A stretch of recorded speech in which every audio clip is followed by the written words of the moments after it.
are live. Once again, it is a fantastic Friday, and I've coined today's show the Quantum Crossroads. But welcome. Thanks for joining me here at the Tonya Dee. And the moon, the goddess of the night, is gliding through the season of Gemini, stirring the air with ideas, conversations, connection. It's kind of a cerebral current. And with that, I kind of want to switch this up a little because I can. And sometimes I wonder if anyone knows what all goes into a live show. I had this kind of moment as I was getting everything going. But with the Gemini moon, this is a realm of duality, dialogue, just reminding us that our words are spells, our thoughts are frequencies. And as we approach this last quarter moon, the energy turns inward. That's what's going to be our chart for today. So there's this time for review, refinement, realignment before the next lunar cycle even begins. So we're going to explore today the 4 pillars chart for the last quarter moon in Leo, just tracing how the elements, the elementals, spirits and whatnot, the water spirits, the mountain spirits, within earth, fire, wood, metal, water, and I even am going to go with the etheric field and whatnot. How these energies, the elementals, shape the frequencies moving through our collective field. And of course, mark your calendars. Hello, hurrah. Next Tuesday, the 11/11 at 11. That's when the Quantum Leap series officially begins. This is going to be a high vibe transformational experience where we dissolve our blocks. And I'm calling them locks. We're going to unlock the locks and the blocks and recalibrate the frequencies, activating the architecture of our next timeline. It's actually called the Merlin effect. So really settle in and just opening up your field, and let's really tune into the cosmic currents happening for us. So the moon in Gemini, a Gemini moon and even Gemini suns, I should say, they have a lot to say. And our frequency is really ready to listen. That's the energy of the moon in Gemini during Scorpio season. So if you have a natal moon in Gemini or just the moon in Gemini, this is lighting up our mind's words and that inner dialogue. However, during Scorpio season, those words carry depth and magnetism power. Normally, Gemini energy wants to flit, flow, curious, always have that curious mind, witty, lighthearted, those cosmic currents. But Scorpio takes that mental chatter and adds the intensity. It demands truth beneath words, meaning behind the messages. So what's spoken under the sky becomes alchemical. Even I would bring in the element of metal or mineral, and each syllable becomes a spell. Each conversation is a mirror reflecting these hidden layers of, or even dimensions, I guess, is kind of what I'm sensing, of thought and emotion. So this lunar placement blends air and water. I would think of like scuba diving, basically. So this intellect meeting intuition. Logic merging with feeling. I always think of Spock from Star Trek as well. So I like that. So the result in all of this is communication that transmute. So you're not just talking, you're channeling transformation. So those of you that know anything about astrology or the planets, the 3rd house, if it's activated, is a very much a channeling house and how you channel. And Gemini, wherever you have Gemini placements, Mercury as well. So you might notice that surface level small talk suddenly feels empty. You may have this need to connection, or the need to connect actually becomes more penetrating, to know, to understand, to merge minds and emotions in one congruent current. So it's an ideal time for journaling, conscious conversation, and reprogramming that inner dialogue, that self-talk, because every thought vibrates with Scorpio's frequency of regeneration, shedding the skin. So allow and just let your mind become that magician, your voice, the wand, and speak life into your desires, writing your truths as if it's already manifest. So in Scorpio season, words just don't, they don't just describe reality, they're actually creating it. So if your natal moon is in Gemini, your emotions move like air. They're quick, they're clever, they're ever so curious, ever changing. But under Scorpio season, if your natal moon's in Gemini, those breezes turn into whispers of transformation. What's usually light and conversational now becomes again that alchemical energy. Thoughts carry the depth. Words open up those portals. So you start to feel what you think and think what you feel simultaneously, merging that logic with intuition, intellect with instinct. So Scorpio season invites you to speak from your inner depths rather than from the surface of your mind. I like to flick those mind thoughts sometimes. I like to flick. I even tell clients to flick those thoughts out of the way. It's like, no, no, no. It's less about gathering information and it's more about transmitting frequency. So your gift right now, because we all have a gift and a purpose, is to turn ideas into those incantations or invocations, to let language become living light or light language. So write, speak, teach, invoke, and of course, share. But infuse it with truth, transparency, and emotional renaissance. That's kind of not a resonance of the resonance is kind of what I'm sensing. So what you say now doesn't just travel through the air, it's literally shifting the energy. So whisper with intention because the cosmos is ever so always listening. So a Gemini moon in Scorpio season, we're going to have a break. And then, of course, the 4 pillars for the last or third quarter moon, whatever. And if you're curious about your natal moon insights, be sure to subscribe on YouTube for my seasonal moon forecasts. I do those for all of the moon signs. And be sure to stay tuned till the end of the show today. I've uploaded what I call the absolute meditation to finish after the divination. So we do have that happening as well. So a short little break, and when I return, and I can see you're tuned in, be sure also, if you want me to move the shells on your behalf, comment the year and the month of birth, and I'll just tune in and move the shells. That's also at the end of the show. So just a quick little glimmer, and we'll be right back. And as we shift into the season of Gemini moons, the breezy currents during Scorpio season, where airy curiosity meets watery depth. If your natal moon is in Gemini during Scorpio season, the sun's season here, your Gemini moon thrives on variety, communication, lighthearted exploration.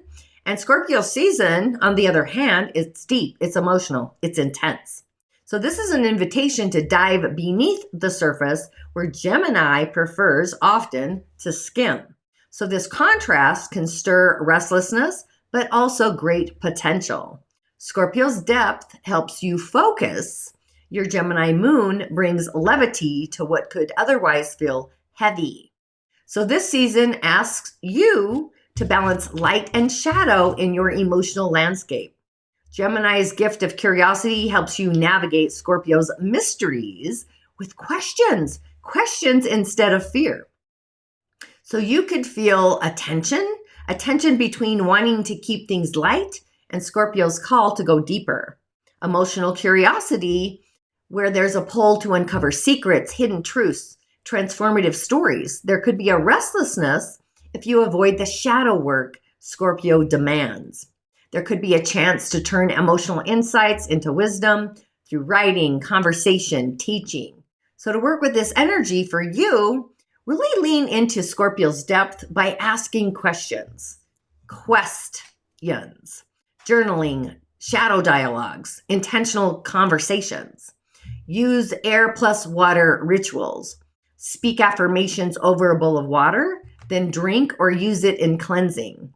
And really, to merge Gemini's words with Scorpio's transformation, of course, we want to journal. Like, what am I afraid to look at directly?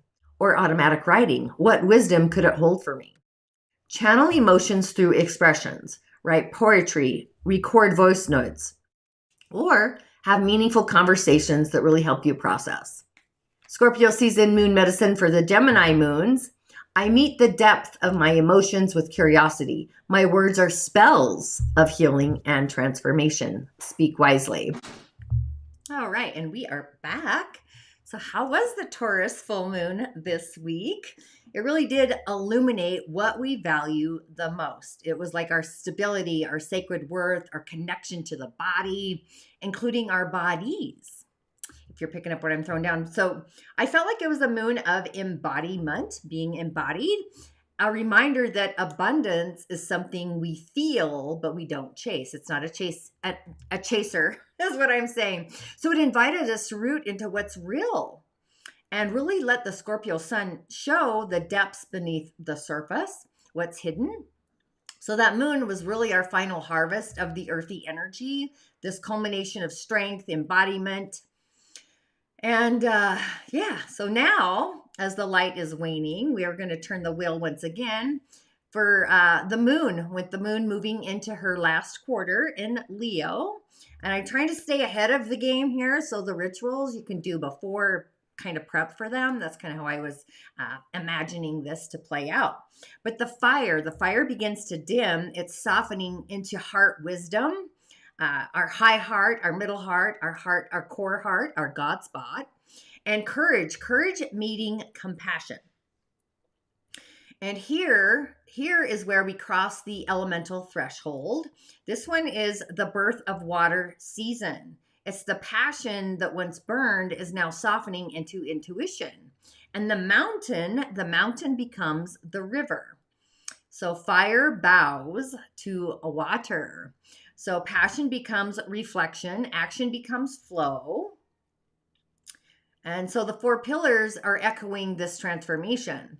So we've got a Yang Wood Monkey Day. So this brings flexibility, clever adaptation, teaching adaptability, the monkey. And the Yin Fire Pig month, that's where this is all coming from. We have a new month pillar.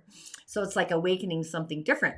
But it's warming the heart as the emotions turn more fluid, warming the waters, fire warms the water of renewal, and it's Yin fire. So that's where the warming comes from. And of course, the Yinwood snake here, this is continuing. It's continuing to, it's sacred shedding. It's refining our soul's truth. And the hour that this moon arrives, it's a Yin Wood Pig hour. So wood is predominant here. It's opening the heart's current, the heart to flow, compassion, intuition, connection. So this is not the time to push. It's the time to pour, not to climb, but more importantly, to flow. So the ritual for the last quarter, the tree bows to the river, is going to guide us there in this surrendering, helping us release the heat, embrace the flow, and more importantly, remember, even fire must rest within the river. It's the warming of the water.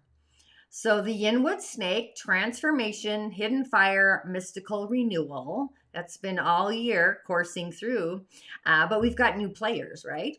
And the month, the Yin Fire Pig, more water added there. And water is the birth.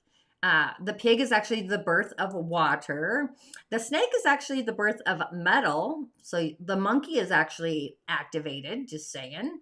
So I like that. And the pig also is the part of the, what do I want to say? The wood trine, the nature trine as well. So we've got some good players here. So what I want to say there is the month, the Yin Fire Pig. This is emotional clarity. It's spiritual warmth because we're entering into the water season. And the day, it always goes back to the core element, the Yang Wood. And of all the day masters, Yang Wood needs all of the elementals for balance. The sun shining on a tree, water to nourish, metal to prune, the earth, the soil for also nourishment, grounding, stability. I think I hit them all. I might have missed. And of course, a meadow or a village, I guess. We always need a village. So our Yang Wood monkey, this is a clever strategy. It's adaptability. It's more innovation, Yang Wood. The hour with the pig, Yin Wood. That's compassionate communication. It's this intuitive connection. It's the aha epiphany kind of a connections happening at this hour. And the moon's in Leo. So our heart's going to be exuding this energy. So we begin a seasonal shift. It's the birth of water. And we now cross from the fire metal cycle into the water season, beginning a whole new elemental flow, an energetic flow, the spirit of water. So this is kind of a spiritual descent into wisdom and surrender. The energy begins to turn inward, inviting rest, reflection, deeper intuition. I would say focus on the subtle energies, the unseen world, for those intuitive insights, whether they come through vision. I know a lot of people get stuck on just vision, but there's also hearing. There's all kinds of senses besides the traditional ones that we all talk about, just saying. I think hearing's important, feeling empathy, our pain body. There's so much, right? The earth herself. But water bursts from metal, and the monkey branch, being metal, perfectly bridges this shift, releasing the old density, opening up the psychic and those emotional renewal. It's a cleansing. So just looking at the pillar to the day master relationship, because when I do charts during my divinations, that's kind of what I look at for a personalized elemental ritual. So there's a lot to this. And once you dive in, you'll look at the world differently. I'll guarantee it. I almost dropped the F-bomb, trying to be exquisite, I guess. But our day master, the yang wood, this is strong. It's an upright tree. It always reminds me of the tree of life as well. But it's reaching upwards towards the sky. But it does need both warmth, fire, and nourishment, water, to really thrive. And the month, the yin fire pig, fire is warming and feeding this wood. And the pig's water keeps our emotions more fluid. It's this supportive synergy energy. And our heart and our intuition are aligned, passion with empathy. So I really like this. And don't be surprised, Tiger's going to join the show. There he is. He's scrolling right through. I might have to smack him. Just kidding, buddy. So the snake, the yin wood snake year, wood is supporting wood. So the snake's fire is purifying. So there's this reflection of ourselves through spiritual growth, transformation, shedding what's false. I think we forget to put ourselves first, and we put outside forces before us, and that creates a conundrum or kind of a coagulation, if you will. Just saying. And the hour, the yin wood pig, wood again reinforces wood, and water is nourishing it. So there's this replenishment. There's empathy, creativity, blossoming through the connection, communication, using our voice. So all of these pillars, energetically, they're nourishing the day master. And again, of all the day masters, if you've got a yang wood day master, you need all the elementals for balance. So this is an amazing day. I'm just saying, and the sun's in Leo. So this is very rare.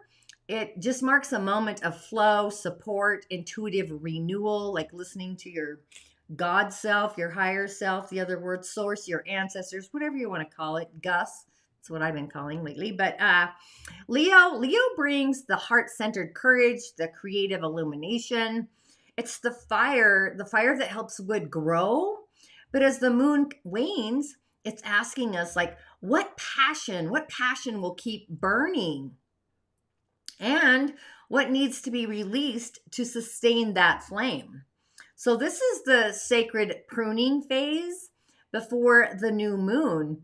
It's a chance to really recalibrate our inner fire and direct it with purpose, our passions, beneath the waning Leo moon. So the four pillars really reveals this transition from fire into the birth of water. And having a yang wood monkey day in a yin fire pig month within, again, the yin wood snake year at a yin wood pig hour, this is where the tree bends, but it's bending with grace, nourished by fire, softened by water, and strengthened by its own roots. So this is going to be a day or a night of release through warmth, of finding courage and softness and wisdom in the surrendering. So that's how the birth of water begins, with the moon being in Leo, and the heart learns to flow. And of course, I'll have the birth of water ritual. The tree bows to the river. It's going to be in the online coven very shortly. It's not uploaded yet. And of course, a moon mail announcement when that does arrive, if you're in the coven, the community there. And if you have yet to notice the updates in the online coven, my workshop community is getting a facelift, I guess. So things are really beginning to flow. The currents are continual. So another short break, and I should say there's stay tuned because of course cowrie shell divinations and yeah, tiger, and that absolute meditation at the very end. But again, this is also my favorite time of the year. I start prepping for Omen Days, 13 Wishes. So I'm super excited, and I hope you're excited as well, because I find this particular ritual is sacred and just front door amazing is kind of what I want to say. So anyway, a short break. It's all about Omen Days, and when we return, we'll have that. So thank you for being here and putting up with me. Have you heard of Omen Days? A sacred time of reflection, release, and intention setting, spanning 12 magical nights during Yule. Write down 13 personal wishes before the 21st of December, winter solstice, or on the 24th of December, Christmas Eve. Each wish represents something you'd love to manifest in the coming year, but there's a twist. Every night during Omen Days, you burn one wish. The smoke then carries it to the universe where higher powers take care of it. But the 13th wish, that's the one for you to make happen. Write each wish on a small piece of paper, fold them and place them in a jar or a bowl. Every night, pick one at random and burn it. Also, grab a deck of your oracle cards and pick a message each night. Every night, pick one at random and burn it and grab a card. On the final night, take ownership of your 13th wish. It's your responsibility to fulfill. Why is it magical? Omen Days isn't just about wishing, it's about letting go, trusting the universe. By starting on the winter solstice, this marks the return of light, perfect for setting intentions for a brighter new year. Begin on December 21st and embrace the magic of transformation.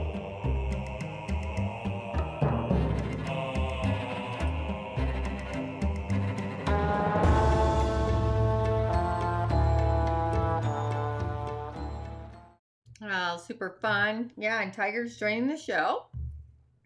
And like I said, if you want me to move the shells on your behalf, all you got to do is comment the year you're born, the month you're born, and I'll move the shells and see what comes through. And of course, after the shells, I have this amazing meditation to kind of close the show today.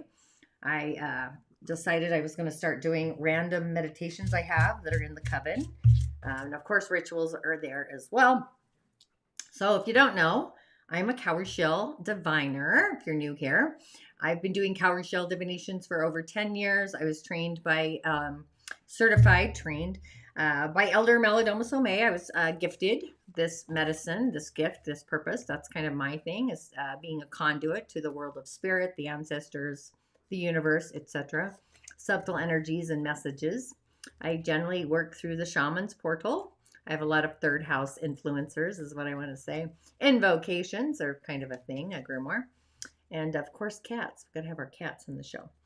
So, yeah, it says I have a few people watching. Go ahead and comment your month and year of birth if you want me to move the shells on your behalf.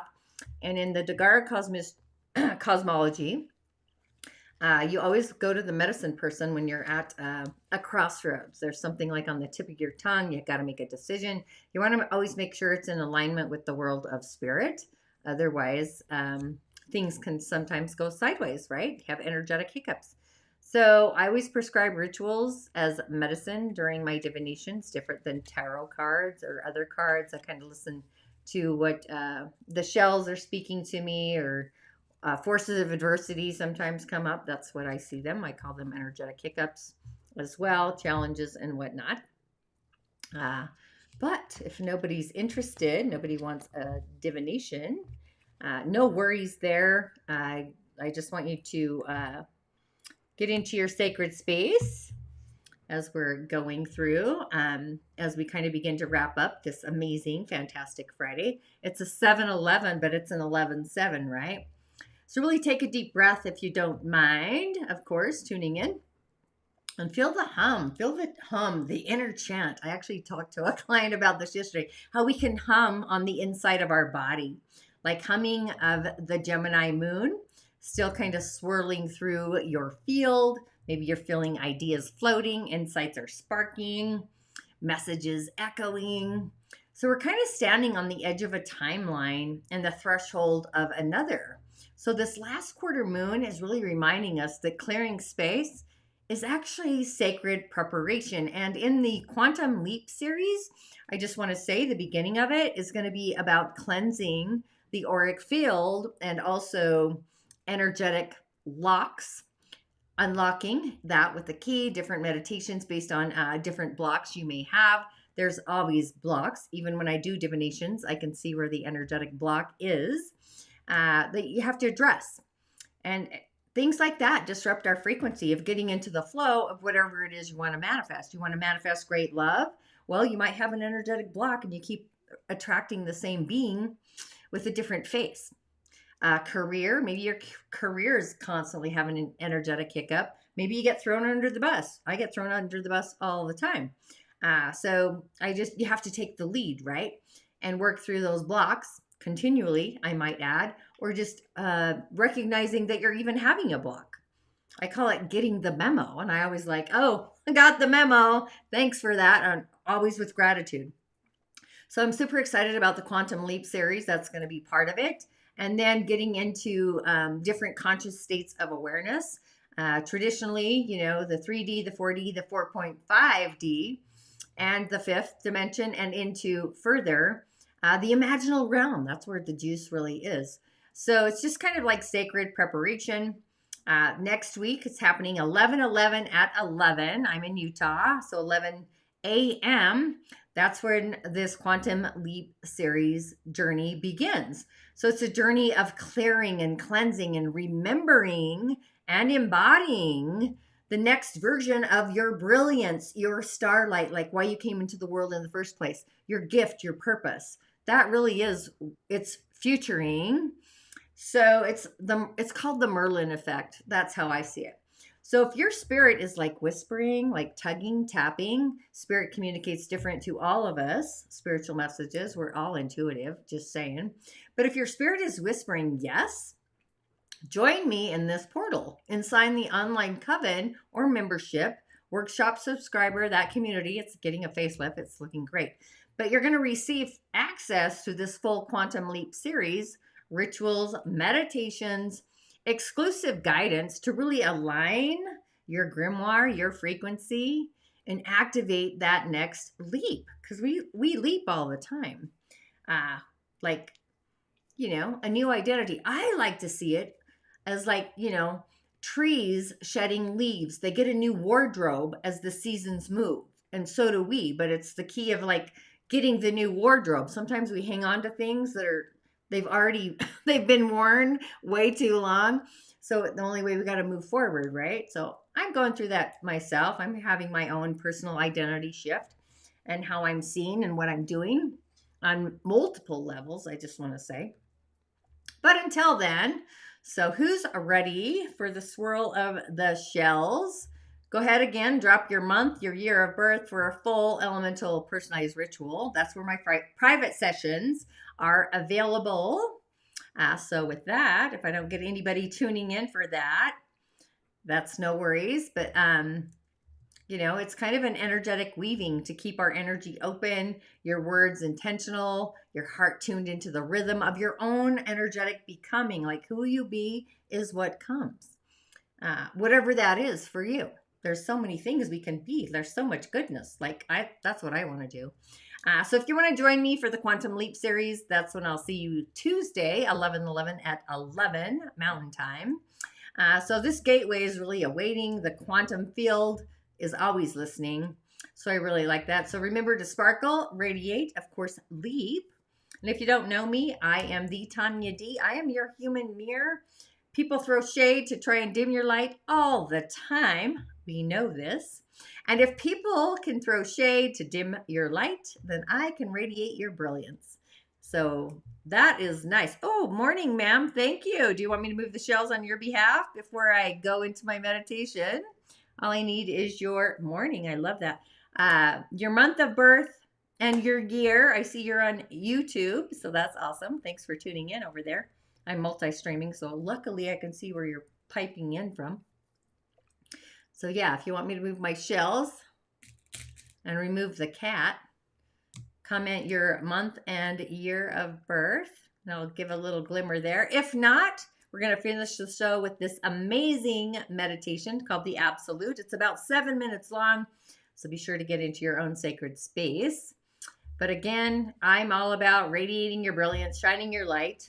My tagline is changing lives, igniting passions on the information highway, which is more than the physical, I should say, while awakening the spirit, the inner, and the higher, the Sira.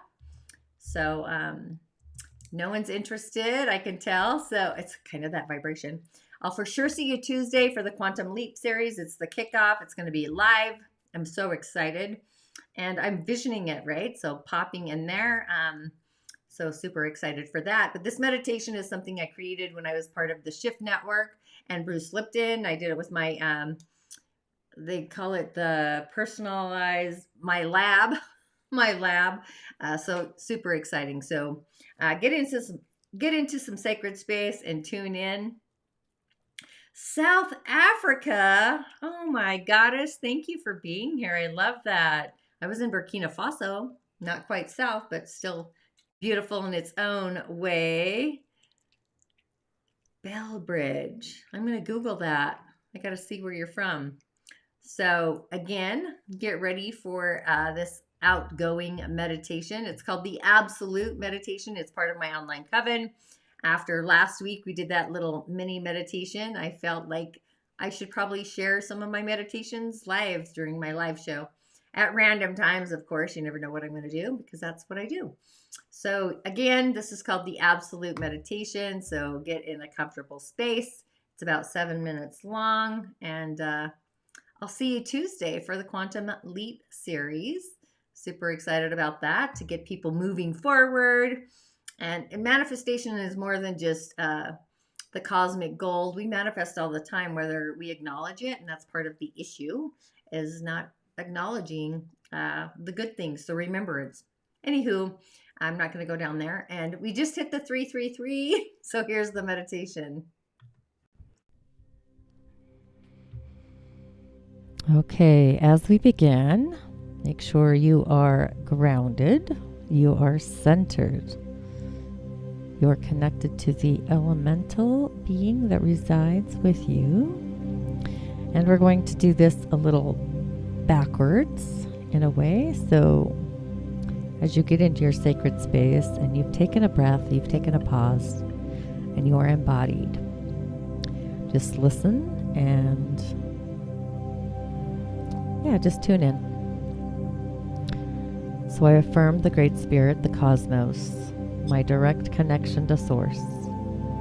I affirm all the beings in the unseen, my guardians, my gatekeepers, the Wedame, the fierce protectors of the wild. Being authentic, the Cantomblé, the beings that are similar to leprechauns, poetry, magic, joy, laughter, love, song, and dance. The genies, the beings of a direct conduit, beings who communicate through spheres of sacred geometry. I affirm my spirit as the magical being of starlight that I am. I protect and I connect my infinite spirit coming home from the Great Spirit, the divine, the infinite heart to my unique star, my spirit, I connect. Stretching out your hands to your own personal, unique, energetic center, your gift and purpose, the gift you bring into this incarnation. I protect and connect to my force empathy, my personal ability to command forces. You may feel your hands begin to tingle, to charge up as streams of absolute light stream through your being, straight from source, directly through your unique energetic field into your hands. As these streams connect, know you're connecting and protecting into and through the Earth Star, the 10th energetic center, the natural empathy or nature empathy, bringing your magic, your gift and purpose, your medicine into your being, manifesting and materializing into this world, through the world of nature, connecting with the environment, aligning with your 5-axis.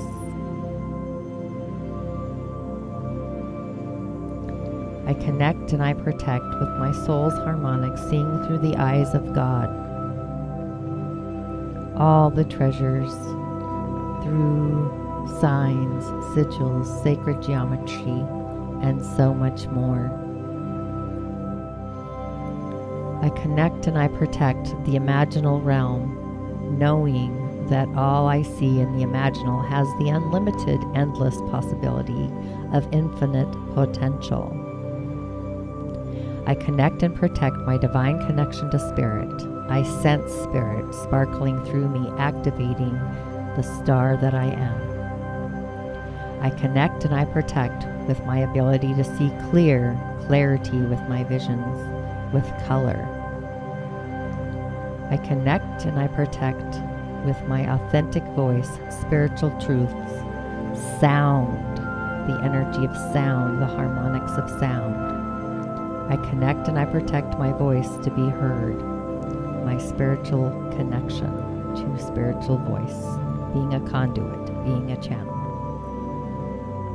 I connect and I protect with my heart, my high heart and divine heart, the spheres of the heart aligned, the relationship of love of self in the physical, in the materialization, love of self in my environment, love of myself connected directly to Source. I protect and I connect the aspects of my mind, mental clarity, allowing the Great Spirit to cleanse all thoughts that are negating to my spirit. I allow the ideals of Great Spirit to flow. I protect and connect to my emotional field. I feel what I feel and transform emotions that are not mine. I place them upon the divine altar for transmutation and healing. I protect and connect with my root center, knowing I am safe, I am secure, I am divinely aligned. I feel fantastic. I am connected and protected on the earth plane. My gifts and purpose are activated. As the streams of the Absolute are channeling through me, I return to a place where forces of adversity appeared, trauma, an energetic hiccup. I go back into the time when the adversity happened. And as I am navigating in this space, giving a pause and time, this place, seeing through the eye of Creator, go ahead and imagine in your mind's eye a different outcome, the outcome your heart authentically desires, knowing you're safe, you're connected, you are protected. What does that feel like as relief washes over you? It's like a cosmic bathing stream. The divine waters cleanse all debris of the winds of time. You in this moment are clear, cleansed. All that was is transformed, healed, now available to you and for you to create from the star that you are. The past is clear. You are ultimately becoming the star that you are, seeing through the Creator, the eyes of Creator. The light is illuminating from all your chambers. Seeing yourself as the divine spark. Seeing yourself as you are, how illuminated you are, like a candle that burns bright. Illumination, all forces of adversity are dissipated. All that is left is pure absolute light. Take a breath, hold the pause, release, and so it will be. Ashe, ashe, ashe. Blessings, everyone. You may now take a breath and a pause, and when you're ready, open your eyes and return into the physical.